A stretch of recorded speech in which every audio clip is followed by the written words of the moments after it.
The story of concussion and the effects have been on the news a lot, and I was just really glad that it finally got the headline space it needed.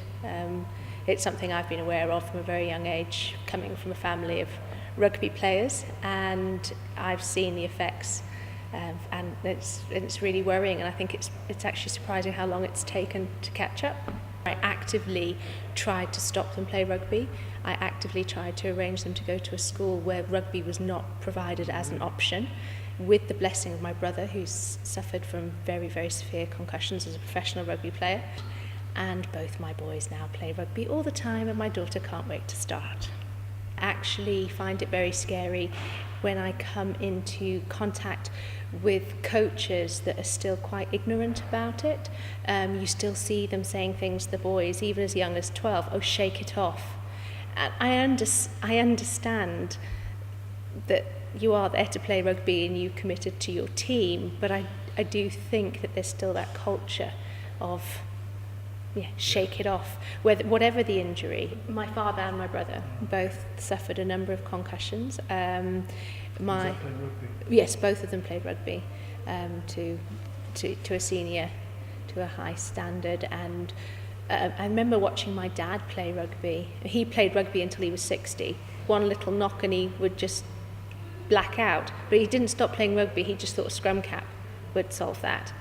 He had a concussion where he got lost.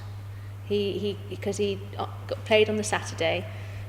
On the Monday he'd gone to work. They'd sent him home because he was out of sorts, and he got lost in the park. He didn't know who he was, where he was, and he got picked up by the police and nearly sectioned. Stephen's got no short-term memory, no sense of smell. I've seen him out cold on rugby pitches 7, 8, 9 times when I was growing up. I think it's absolutely necessary. It happens already in schools in South Africa. It's not something that you opt into. It is done, and if you opt out, you don't play. And I think that England's a little bit behind in a lot of the innovative health programs that are happening in other parts of the world. And if my kids were at school in South Africa, which is where we're from, they would have been baseline tested as soon as they joined school, and it would happen every year after that. It just goes onto the school account, and if you have a knock or a suspected knock, the testing happens, and only when you get back to your results of your baseline can you play.